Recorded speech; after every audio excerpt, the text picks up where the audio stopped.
Joe Kleen, Southern Hospitality, February 15th, 1990, 186.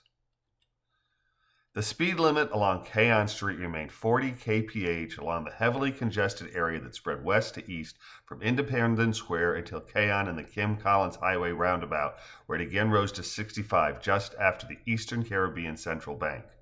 As Sholto passes the bank, Joe smiles, nods, and declares, "Good to know it isn't just in the U.S. where banks have strange names. Eastern Caribbean Central Bank seems oxymoronic. We have the Fifth Third Bank in Atlanta, which always strikes me as odd. I mean, why not the 15th Bank?" "The Fifth Third actually came out of Cincinnati originally," declares the man seated next to the self-appointed censor of conversations. "That's where we're from. Mount Washington, right next door to the airport. Two major banks merged, and after some humorous debate, they settled on Third Fifth as opposed to Fifth Third, which was considered pretty risque at the time. It was Prohibition era and all, and state bankers didn't want thoughts of speakeasies associated with their fine institution.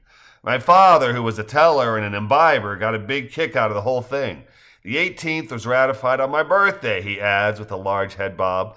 "The Fifth Third was one of the lucky banks that made it through the Great Depression." "Fascinating," Joe says sincerely. "I had no idea. Thanks." "Don't mention it," the man replies. "The Eastern Caribbean is where my brother Francis works," Sholto says. "Alfred's father?" Kelsey asks. "Yes," Sholto says, nodding enthusiastically and laughing. "That is correct." "So you have 3 older brothers and 3 younger sisters, eh?" Kelsey asks. "That really makes you the middle child, doesn't it?" "Yes," Sholto replies quietly, "it does. Although actually the second passed on as an infant. I wasn't even born yet. My nephew is named after him." "Oh," Kelsey says, her single syllable delivering sorrow. "I'm very sorry to hear that." "Yes," Sholto replies, bobbling his head slightly left to right. "Well, yes, it is very sad, but fortunately as incomes rise here, infant mortality is falling. Thank God. We are blessed to have my father and 3 of my siblings working. Life on St. Kitts is good and getting better." An uncomfortable silence follows, and Joe, not knowing what else to say, asks, "What's the age range between you and your siblings?" "There's 10 years between Phil and our youngest sibling, Marisa."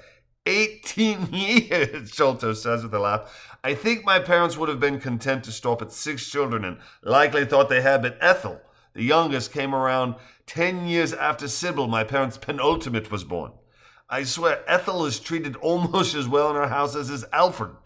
Sometimes I think Mama forgets that Ethel is her daughter rather than her granddaughter," he adds with a laugh.